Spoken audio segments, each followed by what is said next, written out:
Solo un minuto y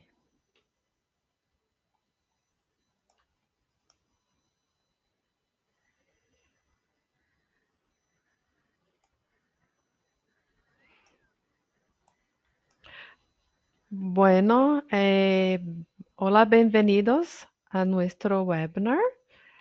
Yo soy Marisa Santos, soy especialista en marketing para América Latina y organizadora de este evento. Antes de comenzar, queremos compartir algunas indicaciones generales acerca de la comunicación. Sus micrófonos están apagados durante las presentaciones. Para comunicarse con los ponentes, utilicen la función de chat. Haremos una encuesta, entonces cuando la encuesta esté activa, seleccione una respuesta en el panel y hagan clic para enviar. Si tienes preguntas, pueden escribirla en el chat o a la sesión de preguntas. Por último, este webinar está siendo grabado. Y antes de pasar la palabra a nuestro moderador, haremos una encuesta rápida de 10 segundos.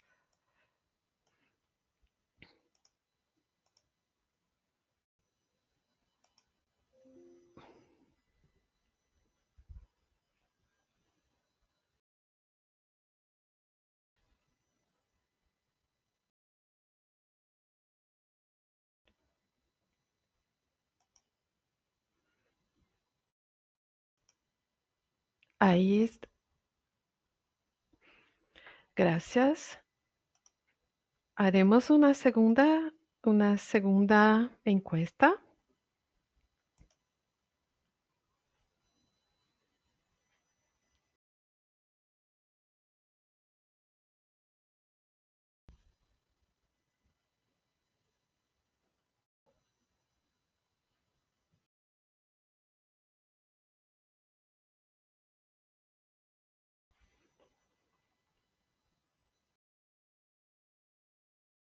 Estoy aguardando más un ratito.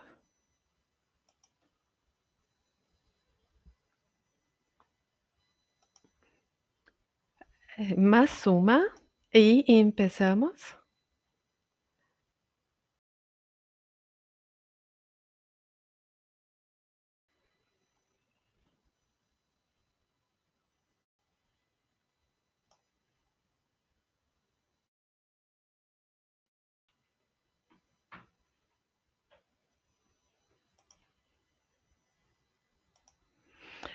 Bueno, ahora paso la palabra a Claudio, nuestro moderador. Claudio, por favor. Buen día con todos, gracias Marisa, buen día con todos los que están atendiendo este webinar. Bueno, Claudio González por acá, un saludo cordial. Yo mantengo las relaciones con clientes desde World Courier para Chile y Perú. Estoy basado en Chile, pero estoy ahí muy contento de poder estar con ustedes. Bueno, en particular en este webinar, la temática principal, vamos a conversar sobre la innovación de la salud en Perú, acerca de la logística farmacéutica, cómo está evolucionando y al ritmo que está evolucionando, que sabemos que es muy acelerado. Siempre impulsado por necesidades de mayor eficiencia, resiliencia y enfoque en los pacientes. Creemos que innovar ya no es una opción, sino que es una necesidad. Entonces, nuestra idea es poder conversar sobre esto. Vamos a tener en esta mesa, en esta conversación, bueno, voy a presentar ahí incluso a quienes nos están acompañando. En primer lugar, Paula Pulsoni, ella es vicepresidenta de Desarrollo de Servicios e Innovación en World Courier, con más de 16 años de experiencia logística y cadena de suministro farmacéutica, lidera la expansión de servicios y la innovación para ofrecer soluciones globales integradas que generen valor a los clientes. También nos acompaña Ángela Flores, ella es directora ejecutiva de Alafarpe, ella es economista con formación en la Universidad del Pacífico y maestría en la London School of Economics y Yale, experta en políticas públicas y salud, lidera iniciativas éticas y regulatorias en la industria farmacéutica peruana Y también nos acompaña el doctor Eduardo Payet, cirujano oncólogo del INEN y referente en salud oncológica en Perú. Ha presidido instituciones claves como la Academia Peruana de Cirugía y la Fundación Peruana de Cáncer. Actualmente dirige el Consejo Consultivo de la Fundación Instituto Hipólito Unanue y es profesor de la UPCH. Bueno, un poco comentarles cómo va a ser la dinámica de nuestro webinar. Vamos a ver una presentación que va a ser ahí liderada por Paula. Luego de esto vamos a abrir una mesa de conversación donde es importante que los que están atendiendo este webinar, si quieren hacer preguntas, puedan escribirlas en la sección de preguntas, donde al final en esta mesa de conversación vamos a poder ahí gestionar y ir interviniendo con cada ponente, ¿vale? Así que gracias otra vez y ahí ahora paso la palabra a Paula para que pueda continuar con la presentación. Muchas gracias, Claudio. Buenos días, buenas tardes, si alguien se está conectando desde otro país, con otra zona horaria, un placer estar con ustedes. Como Claudio me presentó, trabajo en WorkCourier y mi profesión es farmacéutica. Soy originaria de Argentina y bueno, vengo hoy a compartirles un poco cómo vemos nosotros la innovación, cómo se está modelando ese futuro de la logística farmacéutica y por supuesto, innovación es un tema muy grande, así que lo hemos enfocado en 3 áreas que creemos son muy relevantes para el éxito en Perú, en 3 áreas claves de innovación que espero podamos expandir a través de las preguntas que ustedes nos hagan con mis colegas expertos en la mesa de redonda. Si nos movemos a la próxima slide, un poco para que entiendan mi rol es a nivel global, así que estoy expuesta a toda esa innovación y toda esa demanda de innovación que estamos viendo en diferentes países, en diferentes mercados, en diferentes segmentos. Así que, bueno, un poco para que entiendan que lo que les voy a compartir viene de esta interacción con ya sea empresas farmacéuticas, empresas de ensayos de estudios clínicos, sites, hospitales, clínicas, a un nivel global, ¿no? Entonces creo que puede ser muy interesante para entender, aterrizarlo, cómo impacta esto las oportunidades en Perú. Si nos movemos a la próxima diapositiva, vamos ya de lleno al tema que nos compete y que queremos cubrir. 3 áreas dije que vamos a hablar y quiero reforzar el tema de la rapidez con la que estamos viendo innovación, ¿sí? Muchas veces uno piensa en innovación y piensa en algo muy tecnológico.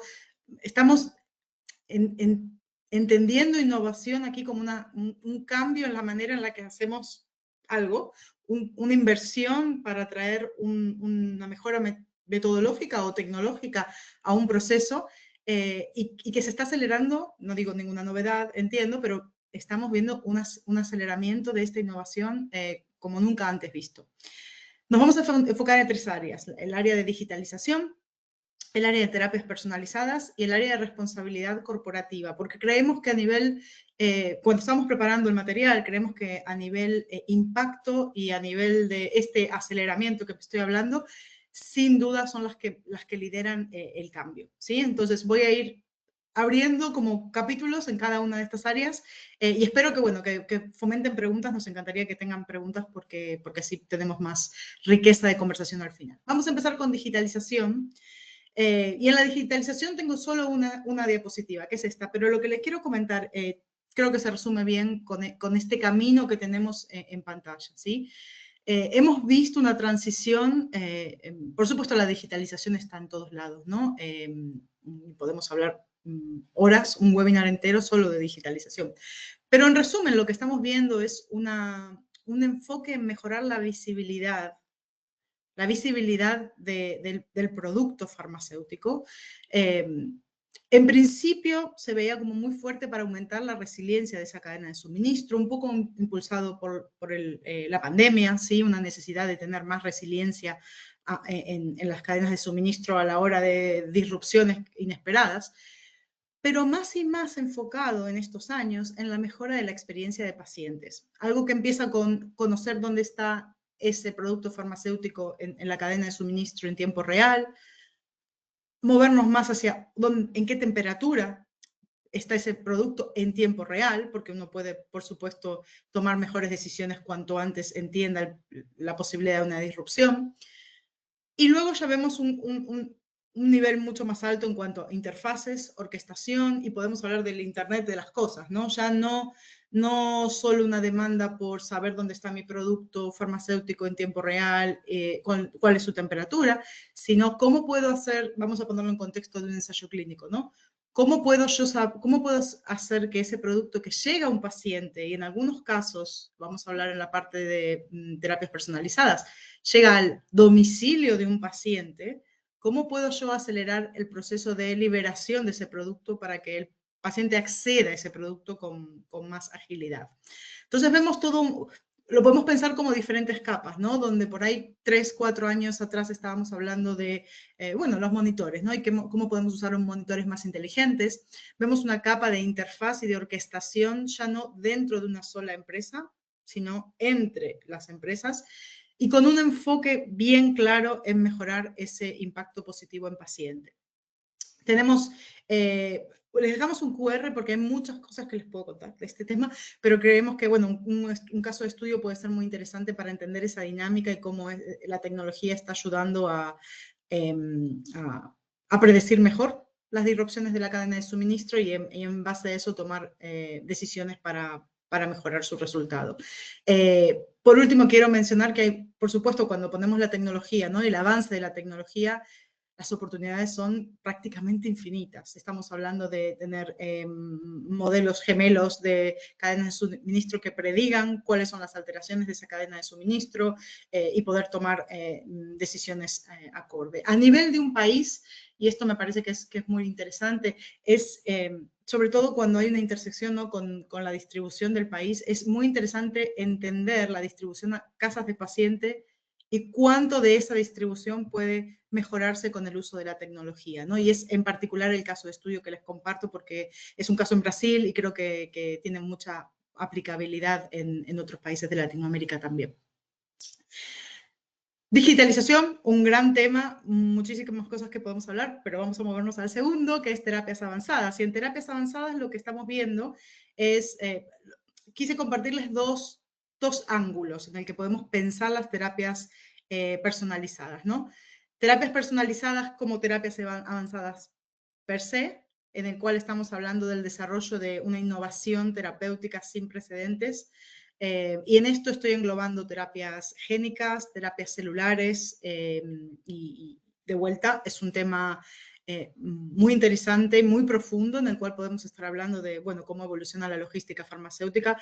Tengo un par más de slides para darle cierto color porque estamos viendo avances en Latinoamérica con ensayos clínicos ya activos en varios países, incluso en Perú vemos ensayos clínicos registrados, entonces creo que es un área que va a tener sin lugar a duda mucho crecimiento en los años venideros. Pero también podemos mirar las terapias personalizadas como patient-centric, ¿no? Como le decimos, centradas en el paciente. Hemos visto un desarrollo en la industria tremendo en cuanto a la descentralización. Descentralización de ensayos clínicos que mejoren el acceso a esa medicación, la adherencia, pero a su vez mejoran la inclusión y diversidad, ¿sí? Para aquellos que nos estén escuchando que trabajan en el área de ensayos clínicos, sabrán que hay muchísimos estudios en cuanto a la importancia de incrementar la diversidad y bueno, cómo descentralizar un estudio clínico, llegar al paciente, y ahí la intersección con lo que hablábamos antes de la importancia de la tecnología es clave y es fundamental, ¿sí? Creo que terapias avanzadas podemos dar un poquito más de contexto porque hay mucha tela que cortar. Si nos movemos a la próxima, lo que quería dejarles un poco más de color, ¿no? Como dije, terapias celulares, terapias génicas, está en inglés, pero bueno, creo que se puede, por lo menos el dibujito, pero creo que se puede entender. La innovación aquí es de punta a punta, ¿sí? Por supuesto, en cuanto a la manufactura del producto, a la investigación en sí misma. Si pensamos exclusivamente en la logística farmacéutica, hay digamos, una rotura completa de lo que entendemos nosotros por distribución. Por empezar, tenemos terapias que son autólogas, en la cual estamos hablando que el material de inicio de esa cadena de suministro empieza en el propio paciente, en el cual hay que hacer toda una cadena de suministro circular que empieza en el paciente, pasa por la manufactura del producto y vuelve al paciente, en el cual hay una distribución farmacéutica en la que nunca habíamos tenido antes, ¿no? Y después hay terapias halogénicas en las cuales estamos viendo ya un poco una distribución un poco más estándar, en el cual hay una fabricación del producto, digamos, a cierta escala, un almacenaje y una distribución final a paciente. Sin embargo, lo que estamos viendo es que esto requiere un nivel de control a nivel de transporte y almacenaje sin precedentes. Hablo del incremento de la criogenia, de la incidencia de criogenia, hablo de las herramientas de orquestación que tenemos que son críticas, ¿no? Estamos hablando de que un paciente que muchas veces está en estado crítico, ¿no? En un hospital, necesitamos planificar por adelantado no solo el slot, la cita, digamos, de ese paciente para una cirugía o para la colección de una aféresis, sino también esa cita o ese slot dentro del proceso de manufactura, ¿no? Entonces, una coordinación de múltiples pasos en el cual muchas veces está en riesgo la vida, ¿sí? Así que tenemos ahí un marco muy complejo en donde todas estas terapias que ven aquí, lo que les dejo aquí son todas las modalidades que estamos viendo, todas estas activas, algunas ya con productos aprobados y comerciales, y un mercado regulatorio en avance, ¿no? Que por supuesto agrega a su vez complejidad. Creo que pusimos una slide más que es interesante para que todo esto que conté lo vean en un contexto de procesos, ¿sí? ¿Por qué la complejidad? Bueno, en este caso lo que les muestro es un ejemplo de una terapia circular, como lo estaba mencionando, una terapia autóloga, en la que vemos ese círculo de inicio de terapia, inicio de recolección de aféresis de la muestra, que luego va a ser transportada para la fabricación y que luego vuelve a ese paciente, más todo el proceso, por supuesto, farmacéutico de farmacovigilancia, ¿no? Entonces, un poco para que tengan esa perspectiva de la complejidad viene por los interlocutores, las diferentes etapas que estamos viendo, pero a su vez por la criticalidad de la terapia en la cual estamos almacenando o transportando. Esto sin duda, como les digo, va a ser el futuro o va a crecer en el futuro. Vemos una proyección de más del 20% en los próximos 5 años. Y como les digo, es algo que está impulsando la innovación y que se liga muy de cerca con toda esa digitalización que hablamos en la primera parte. Por último, y voy a reconocer que me cuesta pasar de capítulo porque hay tanto que podemos contar, pero bueno, espero que salga en la conversación, ¿no? Por último, quiero pasar al último capítulo que nos compete hoy, que bueno, que es la responsabilidad corporativa. Es un área para mí que realmente me interesa mucho porque como farmacéutica y como trabajadora de la salud, siempre he tenido una perspectiva de salud muy ligada a la salud humana y bueno, hace muchos años he empezado a interesarme más por un poco el concepto más, vamos a decir, completo de salud, ¿no? Y si nos movemos a la próxima slide, lo que estoy tratando de decir es que si no entendemos a la salud como algo completo, incluyendo la salud del ecosistema, pues no estamos viendo la película completa, ¿no? No lo digo yo, lo dice la Organización Mundial de la Salud, lo dicen los múltiples estudios que hay al respecto. Si no tenemos un ecosistema saludable, nuestra salud humana no puede prosperar. Y por ende, vemos también un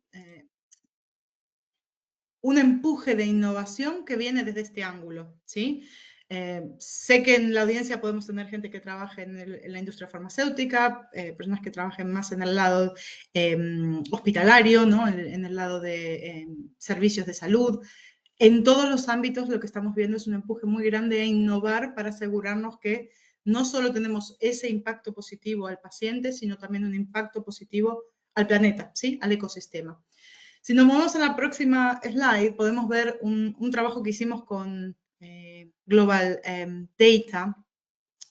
Bueno, ellos compartieron un análisis que habían realizado Y quería compartirles esto porque me pareció muy interesante. Esto es una encuesta hecha a múltiples representantes de la industria farmacéutica, en donde se les preguntó cuáles eran los riesgos y cuál era ese nivel de riesgo que veían a mediano plazo, vamos a llamar 2030, y largo plazo 2050, en cuanto a la crisis climática, ¿no? Y pueden ver que, bueno, hay una multiplicidad de factores desde el punto de los costos, desde el punto de regulación, considerados como muy altos, junto con la escasez de agua, ¿no?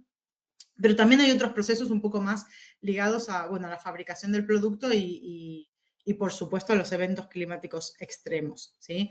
En todas mis conversaciones con colaboradores y expertos en el área, ¿no? Hay una preocupación muy clara porque, bueno, todos aquí, imagino, estamos dentro del campo de la salud y bueno, esto ataca directamente a lo que es nuestro propósito, ¿no? De crear futuros más saludables. Pero bueno, ¿cómo se liga esto a la innovación? Si nos movemos a la próxima, como les digo, es una arista de innovación que vemos más y más, un empuje de la industria no solo de carbonizar esa cadena de suministro, cómo podemos llegar a los pacientes en tiempo, en forma, pero a su vez con menos emisiones. Por supuesto, una inversión en energía renovable, algo muy importante para la fabricación de productos. Un empuje a innovar en cuanto a los datos, ¿sí? Y vuelvo a ligarlo con la digitalización, porque corta a través de todas las áreas. ¿Cómo podemos, por ejemplo, nosotros que hacemos distribución, un transporte terrestre, cómo podemos medir el consumo de combustible? ¿Cómo podemos mejorar el routing para que esa conducción, ese routing esa ruta de distribución sea lo más eficiente posible? Por supuesto, siempre teniendo en cuenta la importancia de lo que estamos distribuyendo. Y quiero recalcar algo que para mí es fundamental, no solo en este área de innovación, pero que sí se ve mucho, el área de la colaboración, los foros de colaboración. Yo llevo varios años trabajando en innovación y en desarrollo de servicios y no hay ninguna área como la de responsabilidad corporativa y en especial la de medio ambiente, en donde se vea una colaboración entre partners, entre incluso empresas de la misma, ¿no? De la misma área, tan fuerte como se está viendo en este área. Así que bueno, y por supuesto ustedes van a tener mi contacto, pero si alguno está muy interesado en este área y quiere participar y demás, siempre no duden porque creo que esto lo tenemos que hacer todos juntos. Quería dejarles también un ejemplo de, bueno, pero esto cómo innovamos, ¿no? En este área. Parece algo que está muy ligado a la gente del área de sostenibilidad y que trabaja por ahí con soluciones más ambientales. También se puede hacer algo desde donde uno a veces no piensa, ¿no? Entonces, quiero dejarles, por ejemplo, el ejemplo de como imaginarán, nosotros tenemos muchísimos congeladores y bueno, hubo un trabajo con un equipo de ingeniería en el cual lograron reducir el tiempo de congelación de los empaques, los geles que van en nuestros empaques.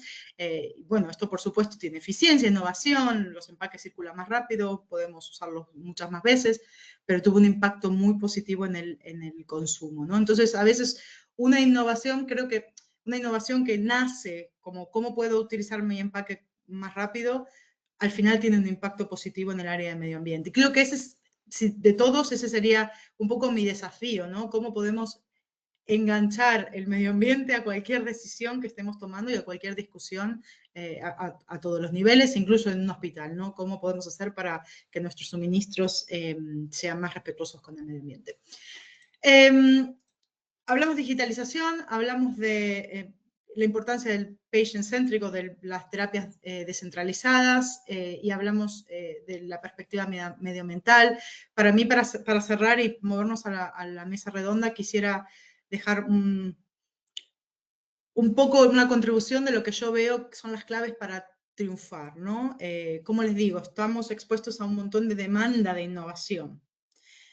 Y como bien dijo Claudia al principio, no es una opción, ¿sí?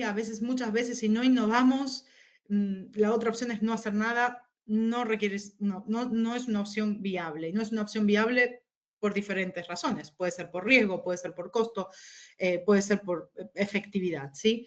Hay 3 aspectos para mí que son fundamentales y que los veo, son como tendencias que veo en el trabajo con mi equipo, ¿no? Y con el resto de nuestros colaboradores. Las colaboraciones efectivas, ¿sí? Remover esas barreras, y creo que muchas veces es encontrar esa intersección entre el triple resultado, persona, paciente en nuestro caso, en la salud, pero también planeta y también, bueno, la ganancia de la empresa en la que trabajemos o en la que queramos conseguir un éxito, ¿no? El liderazgo activo es fundamental, y esto para mí es, claro, uno piensa en liderazgo activo y inmediatamente piensa en un board o piensa en un... Creo que a nivel de equipo, en donde estén trabajando, a nivel de equipo es muy importante tener esa visión, ¿no? ¿A dónde nos lleva esta acción y qué innovación hace que el valor que estemos entregando a un paciente o el valor que estemos entregando a diferentes nodos de la industria farmacéutica, cómo mejor ese valor con ese triple resultado en mente. Y muchas veces lo que veo que es fundamental es entender el costo de no hacer nada. ¿Sí? A veces uno dice, bueno, es muy difícil llegar a esa innovación, pero muchas veces estamos no considerando cuál es ese costo real de no hacer nada, ¿no? Inmediato y a mediano o largo plazo. Así que bueno, creo que son 3 perspectivas que estamos viendo que cuando logramos una innovación y la podemos celebrar es porque hubo o bien una colaboración efectiva o bien alguien que levantó la mano y dijo, no, esto hay que hacerlo, o alguien que resaltó, este sería el costo de no hacer nada y no hay opción, no hay que moverse. Por último, para mí, para cerrar, quería dejarlos con un poco una provocación, ¿no? Creo que todos podemos innovar en cualquier rol en el que estemos, con la salud en mente, ¿no? Y con un futuro más saludable, un futuro saludable desde el concepto global de saludable, como hablamos.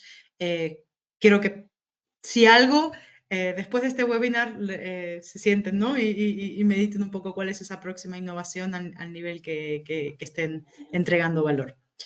Muchas gracias. Y Claudio, lo devuelvo a ti. Así nos movemos a la mesa redonda. Muchas gracias, Paula. Seguro que súper interesante tu presentación. Seguro que hay mucho que innovar. El que no innova hoy día de verdad se queda, o sea, no hay opción. Yo creo que lo comentaste tú, lo comentábamos al principio, no hay opción de no innovar. Es parte de los desafíos en todas las industrias. Ya no, yo creo que aquí es transversal a cualquier industria. Así que no, agradezco tu presentación, muy interesante. Yo invito a los oyentes que puedan hacer sus preguntas. Ya tenemos algunas preguntas que están acá, que están en nuestro chat, así que, y que ya pudimos rescatar. Así que voy a abrir esta conversación. Bueno, obviamente aquí está Ángela, está el doctor Payet, y sigue con nosotros Paula. Voy a abrir la conversación y con Ángela. Ángela, no sé, desde la experiencia de la FARPE, trabajando con laboratorios innovadores, ¿qué modelos de colaboración con el sector público podrían acelerar la implementación de soluciones logísticas más eficientes en los ensayos clínicos? Muchísimas gracias. En primer lugar, un saludo a todos. Gracias, Claudio, Paula, por la invitación, digamos, al gremio, a la FARPE, y por sumar en estos espacios de discusión, de diálogo, que incorporen el concepto de innovación para la salud con el fin de cerrar estas brechas, sobre todo de acceso y de calidad de servicios de prestación. Muy interesante la presentación de Paula. Yo quizás me voy a centrar en responder a la consulta, donde nosotros desde la FARPE consideramos que la logística en los ensayos clínicos requiere de una cadena integrada entre el sector público, instituciones de investigación, operadores logísticos y sobre todo los patrocinadores. Esta colaboración público-privada es una herramienta muy efectiva para poder reducir los tiempos, aumentar esta predictibilidad por el lado del sector privado y sobre todo elevar la calidad operacional o también corregir las acciones o emergencias que puedan suscitarse durante todo este proceso logístico. Y como soporte, digamos, nosotros tenemos dentro de la FARPE un comité muy importante de investigación clínica, donde están, digamos, expertos participando y han propuesto en una posición, digamos, gremial, 3 acciones muy concretas para poder encauzar esta ruta de desarrollo de investigación en el país.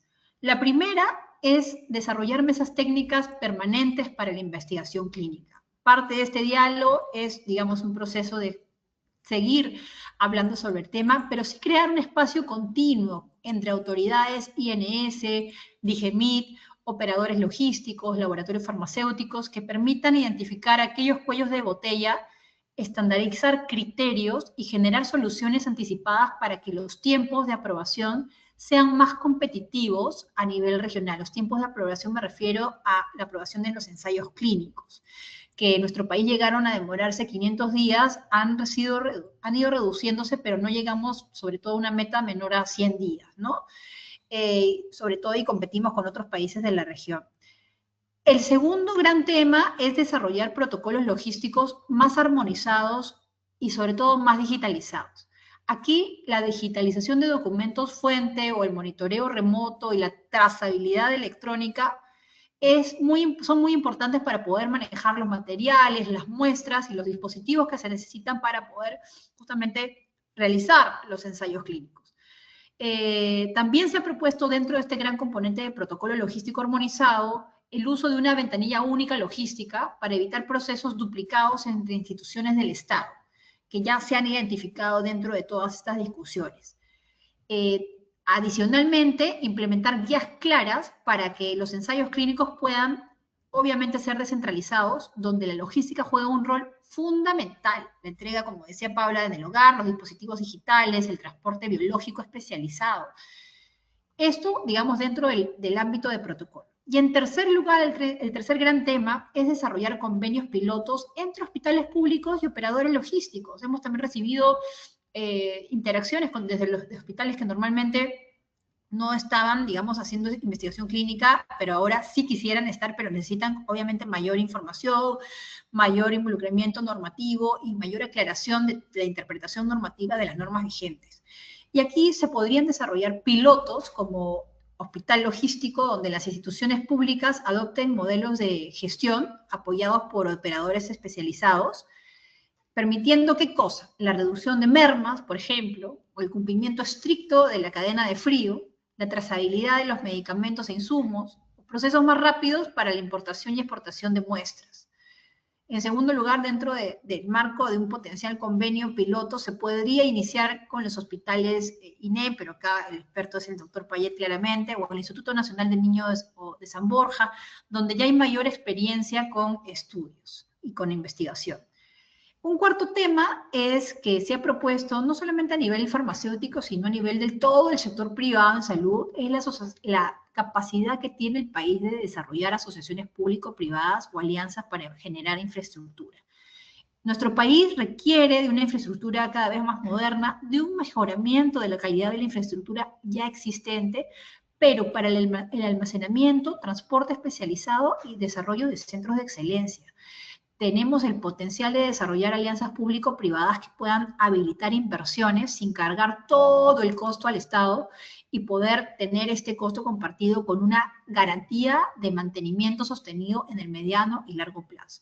Pero para eso, claramente, sí es necesario continuar con un proceso de capacitación conjunta entre todos los actores de este ecosistema, a través quizás de desarrollar programas compartidos para fortalecer talentos, en los comités de ética de manera permanente, en el Instituto Nacional de Salud, también los recursos humanos, con DIGEMIT y los hospitales en logística especializada de investigación clínica. Esos 5 componentes son los que ALAFARPE, a través de su comité de investigación clínica, ha venido desarrollando y proponiendo a todas las autoridades para que podamos desarrollar acciones concretas. Hasta ahí me quedo. Muchas gracias. Gracias, Ángela. Y ahora, en esa misma línea, como entendiendo que desde la FARPE se promueve el acceso a la innovación y a la mejora regulatoria, ¿qué reformas o iniciativas consideras prioritarias para consolidar a Perú como un país atractivo para desarrollar investigación clínica? Existen, para desarrollar, digamos, el ámbito normativo vigente, 3 propuestas importantes también que se han identificado. La primera corresponde a la simplificación y estandarización regulatoria, ¿no? Aquí, por ejemplo, se necesita un sistema, y se ha propuesto en múltiples foros también públicos, un sistema de evaluación paralela y vinculante entre los comités de ética, INS y DIGEMIT, para que el proceso pueda avanzar en menos tiempo. Los comités de ética centralizados y acreditados con tiempos máximos claramente definidos, pero al mismo tiempo también con los recursos para que ellos puedan hacer su trabajo de manera óptima. La armonización regulatoria, que es un concepto de confianza regulatoria que ha aplicado ya DIGEMIT para la aprobación de registros sanitarios de productos biológicos, con aprobaciones previas de FDA y EMA, países de alta vigilancia sanitaria, es algo que podría servir también para acelerar la evaluación de los procesos de los estudios multicéntricos y habilitaría una opción para reducir los plazos. Al mismo tiempo, es importante identificar que la eliminación de los requisitos redundantes o procesos manuales que generan demoras podrían ser identificados previamente en mesas permanentes conjuntas de trabajo con la autoridad entre regulados y reguladores y poder, obviamente, eliminar algunos requisitos que claramente son redundantes. En segundo lugar, sí es necesario buscar ciertos incentivos para fortalecer esta infraestructura, ¿no? Por ejemplo, perfeccionar los incentivos tributarios para la investigación o introducir el concepto de cofinanciamiento público en áreas prioritarias como cáncer, enfermedades raras, enfermedades endémicas, es algo muy importante que podría empezar a iniciarse en el país. Crear y fortalecer centros de excelencia de investigación, especialmente en hospitales de referencia, o garantizar que los overheads de los patrocinadores se reinviertan en infraestructura y en talento local.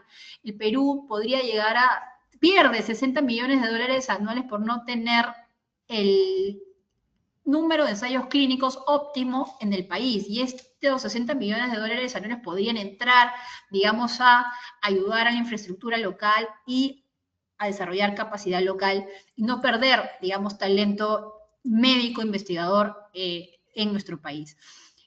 También poder establecer este marco, yo lo mencioné antes, público-privado, entre infraestructura logística, equipamiento, laboratorios y servicios avanzados, es algo que también se ha mapeado y que creemos que es muy importante. Ahora, también es imprescindible iniciar esta adaptación a esta innovación tecnológica, ¿no? Y para eso sí va a ser importante seguir trabajando guías para terapias avanzadas, por ejemplo, las celulares o las génicas, que todavía, digamos, no están tan presentes en nuestro país, y publicar estas guías para los ensayos descentralizados con tecnologías digitales y digitalización también de los documentos fuente, ¿no? Todo esto va a ser necesario en un ámbito donde creo que el Ministerio de Salud va a tener o necesitar mucho apoyo de la presidencia del Consejo de Ministros dentro del ámbito de la modernización del Estado para que el concepto de la digitalización sea una realidad, ¿no? Y no solamente que se quede en la norma, sino que de verdad sea aplicada para el beneficio de los pacientes. Gracias, Ángela. Doctor Payet, no sé si aquí hay una pregunta para usted. Desde su experiencia en gestión oncológica, ¿qué elementos usted cree que son indispensables para asegurar que la logística centrada en el paciente realmente mejore los resultados en la investigación y en los tratamientos? Ok, primero mi agradecimiento por participar en este importante webinar. Un gusto conocerles, Paula, Claudio. Un saludo cordial para Ángela. Y gracias por la oportunidad en hacerme participar aquí, como repito. A ver, desde una visión estratégica en gestión oncológica, que es mi rubro, la logística debe ir centrada en el paciente. Y esta, pues, debe cumplir con condiciones, digamos, estructurales, organizativas y normativas, como lo ha dicho Ángela, que permitan traducir su enfoque en mejoras tangibles en la calidad del tratamiento y la generación de evidencia. Y nosotros hemos trabajado en esto en los últimos 4 o 5 años, identificando elementos claves. Uno, debo decirlo, la eliminación de barreras burocráticas y presupuestales, sin duda. La existencia, que lo vemos en la existencia de trámites excesivos, demoras administrativas y ausencia de asignación presupuestal específica para la investigación, que impactan negativamente, sin duda, en la capacidad logística de los servicios oncológicos. Aquí, pues, como repito, es indispensable reducir los tiempos de aprobación de los protocolos clínicos, asignar fondos específicos para la investigación dentro del presupuesto institucional, que va de la mano a las necesidades estratégicas que se identifican, y simplificar, pues, estos flujos administrativos para la contratación incluso de personal y adquisición de insumos para los ensayos clínicos. Evidentemente, se ha trabajado mucho el Instituto Nacional de Salud, que es el ente regulador en nuestro país, ha trabajado en reformas normativas, pero actualmente la regulación nacional en nuestro país limita un poco el desarrollo ágil de los ensayos clínicos propios y externos también. Así que se requieren de algunas normativas que se reformen, que diferencien los requisitos según el riesgo del estudio, que establezcan rutas rápidas para las investigaciones académicas y promuevan, bajo mi punto de vista, la participación multicéntrica, vamos, descentralizada, como lo ha mencionado Ángela también. Las plataformas institucionales interoperables de gestión de datos es importante a fin de que los datos clínicos y moleculares se permitan una logística predictiva. Y sin duda, debe haber lo que yo defino como un enfoque de equidad y representación.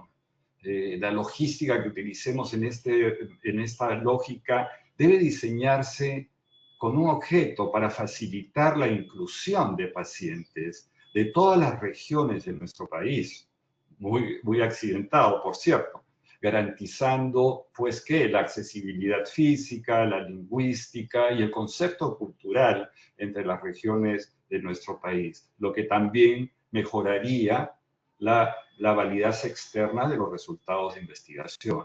Así que sí, son elementos claves que podría resumir en estos 4 puntos. 1, la eliminación de las barreras burocráticas y presupuestales. 2, la reforma, continuar con la reforma normativa principalmente del Instituto Nacional de Salud. 3, las plataformas institucionales interoperables de gestión de datos. Y un enfoque finalmente en equidad y representación. Gracias, doctor. Gracias, muy interesante. Ahora, otra pregunta, porque los ensayos clínicos sabemos que los ensayos clínicos oncológicos sabemos que requieren un alto estándar de calidad logística. Usted, bajo su experiencia, ¿qué aprendizajes del INEN podrían replicarse en otras instituciones para fortalecer la investigación en el país? A ver, desde la experiencia institucional del Instituto Nacional de Enfermedades Neoplásicas, como centro referencial nacional en oncología, hemos aprendido lecciones claves que pudieran ser, evidentemente, ser aplicables en otras instituciones para adoptar, sin duda, la capacidad de la investigación clínica. 1, a ver, debe establecerse una gobernanza institucional, y creo que nosotros hemos trabajado bastante en esto, con un enfoque directamente en investigación. Un Instituto Nacional de Cáncer, como es el Instituto Nacional de Enfermedades Neoplásicas, tiene varios rubros, pero el enfoque de investigación hemos tratado de darle, ha demostrado una gobernanza sólida que está articulada con las unidades asistenciales. Esto ha permitido reducir tiempos operativos y ha facilitado una cultura institucional favorable, y muy importante, favorable, una cultura interesante, institucional, como repito, favorable a la investigación. Cuando yo era chico me decían mis profesores que investigue Marañón, como decía Marañón, que investiguen los gringos, pero hoy en día es interesante ver cómo ha cambiado este concepto. Tenemos que establecer también, y lo hemos hecho en el modelo del INEN, incluye una formación continua en las buenas prácticas clínicas, en la ética de la investigación y en la gestión de la calidad. Es decir, la capacitación y tenemos que buscar la capacitación y acreditación sostenida del personal investigador, lo que lleva a elevar el estándar de las investigaciones y facilita, sin duda, su aceptación internacional si reúnes este criterio. Otro concepto es que la infraestructura ética regulatoria avanzada. ¿Qué es lo que denominamos nosotros en esto? Unidades de investigación clínica, los bancos de tumores, el biobanco de tumores que tiene el Instituto Nacional de Enfermedades Neoplásicas ha desarrollado una buena práctica y ya lo hemos replicado en los otros institutos nacionales regionales de enfermedades neoplásicas que tiene el Perú, en el norte, otro en el sur del país y otro en el centro de los Andes. Esta existencia de biobancos permite no solo investigaciones observacionales y traslacionales, sino que también en el futuro permitiría desarrollos de terapias dirigidas y ensayos adaptativos. Otro concepto que hemos aplicado es que es el uso de herramientas digitales, como se ha mencionado, para la identificación automática de los pacientes elegibles, dentro de la lógica de tecnología aplicada al reclutamiento y seguimiento, que permite pues la trazabilidad durante el estudio, y que por lo tanto el objetivo es reducir pérdidas y conllevar a una mejor adherencia a los protocolos. Hay que pensar también en este modelo de una visión, como lo ha mencionado Paola, una visión estratégica internacional, participando en consorcios internacionales que ha permitido, en nuestro caso, en el instituto, posicionarse como un centro apto para estudios de fase 2 y fase 3, facilitando tecnologías, transferencias de tecnologías, capacitación y acceso temprano a terapias innovadoras, en mi opinión. Podría agregar que sí es cierto que necesitamos de una reforma normativa. A pesar de los avances que he mencionado, muchas de las buenas prácticas que tenemos nosotros enfrentan restricciones por la actual normativa del Instituto Nacional de Salud. Por ello, es imprescindible modificar el marco, en mi opinión, en el marco regulatorio que permita una mayor autonomía institucional y facilitar tanto el desarrollo de los ensayos clínicos propios como la atracción, repito, de estudios externos. Creo que estas son medidas que hemos aprendido estrellándonos contra el piso, como decimos acá en Lima, y que podrían ser replicables para fortalecer la investigación oncológica en nuestro Perú. Como usted sabe, al igual que en los países de ustedes, cáncer es la segunda causa de muerte en el Perú y a pesar que soñamos con un país libre de cáncer avanzado, seguimos teniendo pacientes que mueren con cáncer.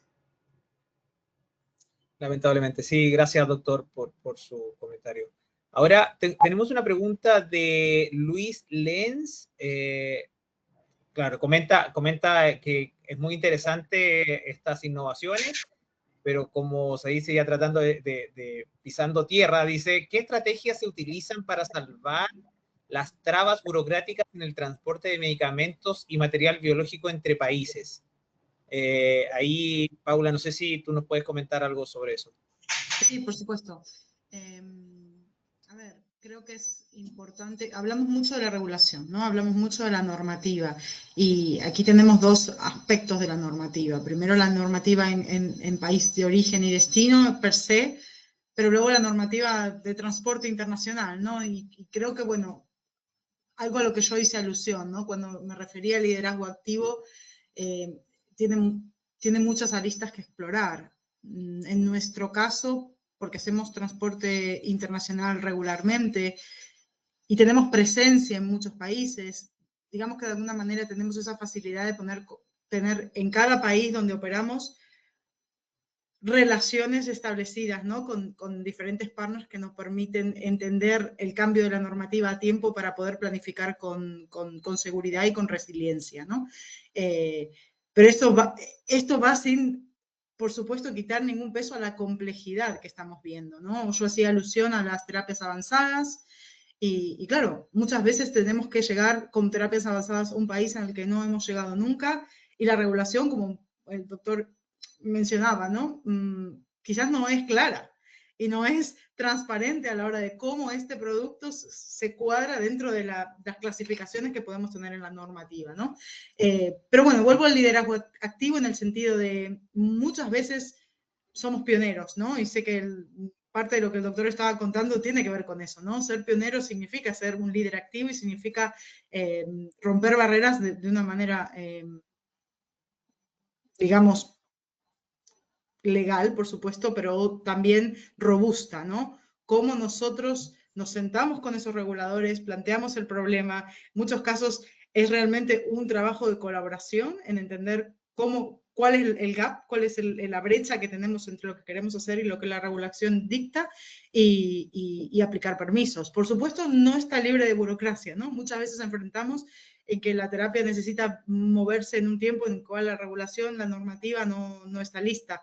Y en algunos casos obtenemos permisos especiales, en otros, pues lamentablemente la regulación, la burocracia gana, ¿no? Pero creo que está en nosotros, que tenemos la oportunidad de desafiar esa normativa, en seguir trayendo los casos de estudio que justifican, ¿no? un avance mucho más rápido. Entiendo, gracias Paula. Ahora, con respecto a las tecnologías específicas de monitoreo y rastreo, por ejemplo, comentaste el tag, que se utilizan dentro de los empaques para confirmar que la cadena de frío se mantiene con precisión durante todo el transporte, especialmente en los trayectos largos. No sé, ¿qué nos podrías comentar acerca de eso? Sí, bueno, mira, es un caso muy, muy interesante porque ligándolo un poco a la pregunta anterior también, ¿no? Una de las barreras principales fue la autorización de las aerolíneas, ¿no? Cuando estamos hablando de GPS y de monitorización de ubicación,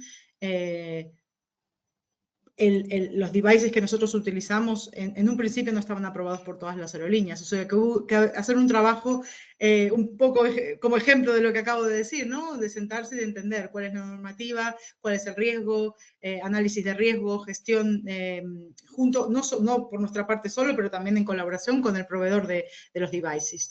Esa fue una barrera que se sobrepasó. Hoy por hoy esos devices viajan por todo el mundo y tenemos acuerdos con aerolíneas en donde podemos utilizarlos. Pero cuando, por ejemplo, nos vamos a la aplicación del producto, ¿no? Tenemos conversaciones con empresas en la industria farmacéutica en donde hay normativas internas a esas empresas, en donde cambiar un monitor por otro, estoy hablando tácticamente de cambiar una marca de un monitor por otro, no está codificado en la aprobación de ese estudio, por ejemplo, ¿no? Entonces ahí nos encontramos con otro nivel de la burocracia que ya es más interno y que muchas veces, bueno, ahí es donde necesitamos realmente juntar las manos, ¿no? Y desafiar aquellas perspectivas de cómo se hacen las cosas y se hacen así porque siempre se hicieron así, e invertir tiempo. Yo entiendo muchas veces cambiar un protocolo de aprobación del transporte de un ensayo clínico, está escrito, hay horas de trabajo, no es algo fácil, pero bueno, si vemos valor en estas herramientas, por ejemplo, de monitorización, y si hay un valor sobre todo al paciente, realmente tiene que haber una prioridad en ese cambio. Entiendo. Bueno, en última pregunta yo creo, y ahí cerramos, una pregunta que es un poco abierta. El entorno regulatorio favorable, ¿cómo impacta el entorno regulatorio favorable de Perú en la logística y el desarrollo de ensayos clínicos? Como una pregunta abierta incluso para Paula o el doctor, no sé si quieren comentar.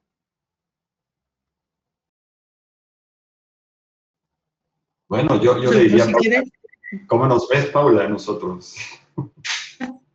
Bueno, a ver, creo que resuena mucho el tema de el tiempo de aprobación, ¿no? En nuestras conversaciones a nivel global con empresas farmacéuticas, la clave de elegir en qué países se prioriza el desarrollo de ese ensayo clínico, definitivamente la velocidad de aprobación es una variable muy importante, ¿no? Y en el contexto geopolítico en el que estamos, en el que hay muchos países que de alguna manera, ¿no?, se salen de la lista por diferentes motivos, creo que es una oportunidad muy grande para Perú para diferenciarse, ¿no?